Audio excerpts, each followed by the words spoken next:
Hoje é dia de falar de uma coisa que eu amo, que é a literatura policial nórdica. Olá, pessoal, sejam todos muito bem-vindos de volta ao canal, eu sou a Cat, e hoje eu quero fazer uma resenha de A Mulher Enjaulada, um livro policial nórdico de um escritor dinamarquês. Esse livro foi originalmente publicado lá em 2007, e ele é o primeiro livro de uma série chamada Departamento Q, onde nós vamos acompanhar um policial diferente, um pouco incisivo, meio mal-humorado, chamado Carl Mork, e o seu trabalho nesse departamento. O Carl é um detetive veterano, ele tá há mais de 20 anos na polícia, e ele é aquele tipo de cara muito inteligente, perspicaz, realmente a taxa de resolução de casos dele é alta, mas ele também é considerado um cara difícil e irritadiço de se trabalhar, todo mundo meio que foge dele pelos corredores. O que o cara tem de competente, ele tem de chato às vezes, o que afasta todo mundo e irrita muita gente. Tirando a questão dele ser um encrenqueiro, ele é bom, ele é muito bom no que ele faz. E no início desse livro, na verdade, ele tá passando por um momento muito peculiar e difícil,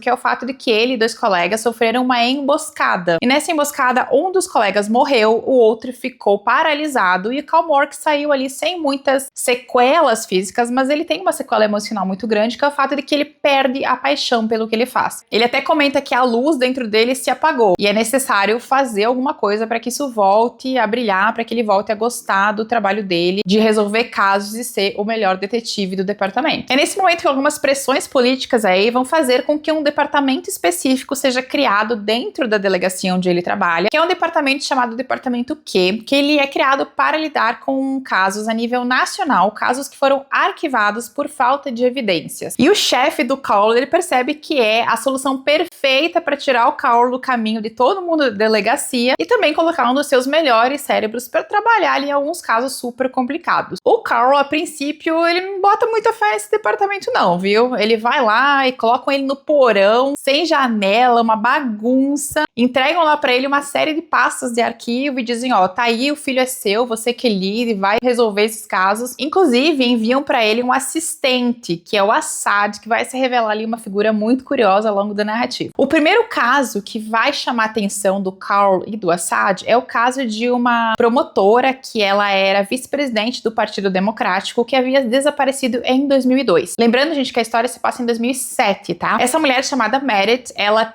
estava no momento, no auge da sua carreira, uma carreira apoteótica, ela era muito falada, muito querida, e também ela era uma potência política muito grande, quando de repente ela sumiu da face da terra. Ela estava fazendo uma viagem de barco junto com o irmão, de uma cidade até outra, e no meio da viagem ela desapareceu. A hipótese que havia sido levantada era de um possível suicídio ou de um acidente, que ela havia caído na água, mas nem corpo foi recuperado. Então o caso dela foi arquivado por não existirem provas suficientes para se criar uma hipótese plausível do que havia acontecido. E a única pessoa que ficou para trás, né, que tinha uma conexão com a Meredith, é o seu irmão, chamado Ulf, que ele é um jovem que tem ali algumas particularidades mentais, ele vive numa instituição, mas ele não fala, ele não demonstra nenhum contato, assim, com as pessoas ao seu redor, então também é quase impossível tirar alguma coisa dele. E lembra que eu falei do Assad, dessa ajuda que o Carl recebe? Na verdade, o Assad, ele é um jovem sírio que ele é enviado para o departamento Q para ser serviços gerais, ou seja, ele desce com pano e com esfregão para limpar mesmo o departamento Q. Só que o Assad, ele dá uma olhadinha, né, nos casos e tal, ele começa a dar umas opiniões e o Carl percebe que ele é um pouco além dos serviços gerais, que esse cara tem os conhecimentos que vão além de só passar um pano no chão, e ele meio que começa a deixar o Assad interferir na investigação. E quando a gente vê, ao longo da narrativa, o Assad ele vai tomando uma proporção cada vez maior ao longo da investigação, porque ele realmente é um cara inteligentíssimo que sabe mais do que ele deixa a gente entrever. Esse livro ele tem duas narrativas, tá? Ele tem a narrativa do presente, que é a do Carl e do Assad, e nós temos uma narrativa da Meredith, da mulher que desapareceu, e a gente vai descobrir o que aconteceu com ela. Eu não vou contar pra vocês a situação no qual ela se encontra, porque eu acho que é legal você descobrir o que aconteceu. Claro que o título do livro já é meio autoexplicativo, né? A gente sabe que ela tá presa em algum lugar, ela tá numa situação muito difícil, é uma situação desesperadora, claustrofóbica, e a gente vai acompanhando o passar dos anos, afinal ela tá sumida há 5 anos. Então o que tá acontecendo com ela ao longo de 5 anos em que ela está num cativeiro, tá enjaulada em determinado lugar? É uma narrativa bem angustiante, a da Meredith, porque ela tá presa num lugar ali e a gente vê ela, os pensamentos dela, a luta dela pra não perder a própria mente. Ela luta bastante pra não perder a sanidade enquanto ela tá ali. Talvez é uma narrativa que eu não indico muito pra pessoas claustrofóbicas, dicas, tá? Mas também é uma narrativa interessante de você acompanhar e tentar ver como é que a personagem, ela se mantém dia após dia.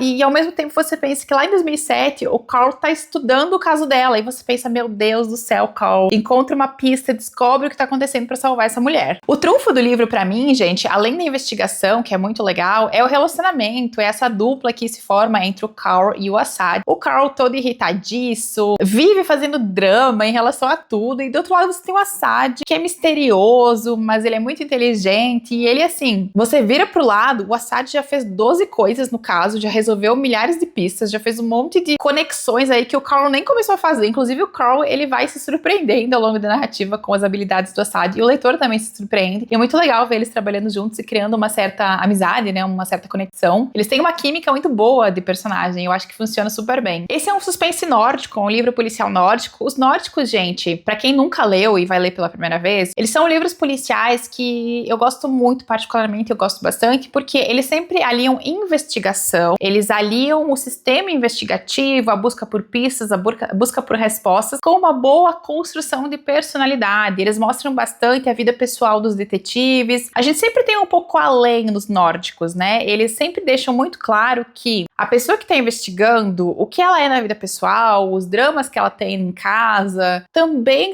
influenciam a maneira como ela investiga. E aqui a gente tem um pouquinho disso quando a gente vai para casa junto com o Carl e vê o que ele é em casa, vê o que aconteceu. Ele tem uma ex-mulher, ele tem um enteado que mora com ele, e tudo isso acaba influenciando. Também tem um drama muito legal que tem a ver com o seu colega que está hospitalizado, paralisado. Eles também têm um relacionamento ali muito interessante, e esse colega, ele tá passando por uma situação muito difícil, e o Carl tem que lidar com isso também. Então, existe sempre nos policiais nórdicos essa intromissão da vida pessoal dos detetives na investigação. Eu adoro isso porque eu acho que isso torna a leitura mais dinâmica e muito mais real. Eu não sou muito fã quando a coisa é seca, sabe? Quando o detetive só existe no trabalho dele e ele não tem nenhuma vida fora dali. Até entendo alguns livros que são mais desse jeito, mas eu curto os nórdicos, sou apaixonada por eles exatamente porque eles nos dão essa dimensão mais humana dos personagens e eu gosto bastante. Esse livro aqui foi adaptado pela Netflix, a série Departamento Q, eu imagino que muitos de vocês tenham assistido. Eu assisti antes de encontrar o livro, porque o livro estava um pouco difícil de achar, e eu realmente, assim, eu acho que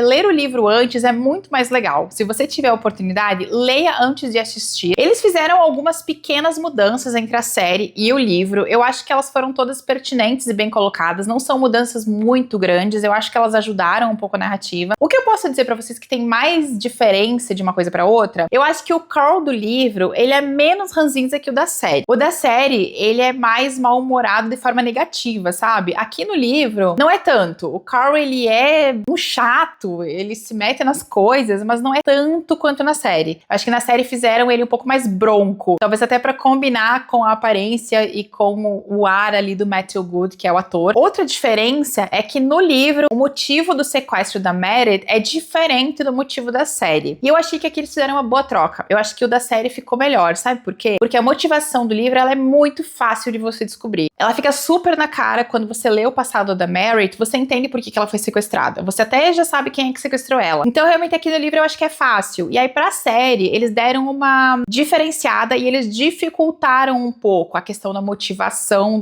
do sequestro dela. Então, eu acho que essa questão da série ficou um pouquinho melhor. Esse livro tem uma sequência chamada A Caça, que já foi publicada aqui no Brasil também. Eu já fiz a leitura, em breve trago uma resenha pra vocês, mas também é muito bom. E uma curiosidade é que a série num todo, ela teve 10 volumes e ela já foi finalizada. O autor terminou ela no volume 10. Você encontra ela inteira pra ler em inglês, caso você queira fazer a leitura, né, que você goste de ler em inglês e queira seguir a série assim. Se não, aqui no Brasil você tem então o volume 1 e o volume 2. Espero que vocês tenham gostado de saber um pouquinho mais sobre A Mulher Enjaulada. Comentem aqui embaixo se vocês já leram o livro, se vocês assistiram a série, o que vocês acharam da adaptação, da escolha do ator. Vamos conversar porque eu quero comentar um pouquinho sobre isso com vocês. Muito obrigada por terem me assistido, beijão, a gente se vê no próximo vídeo.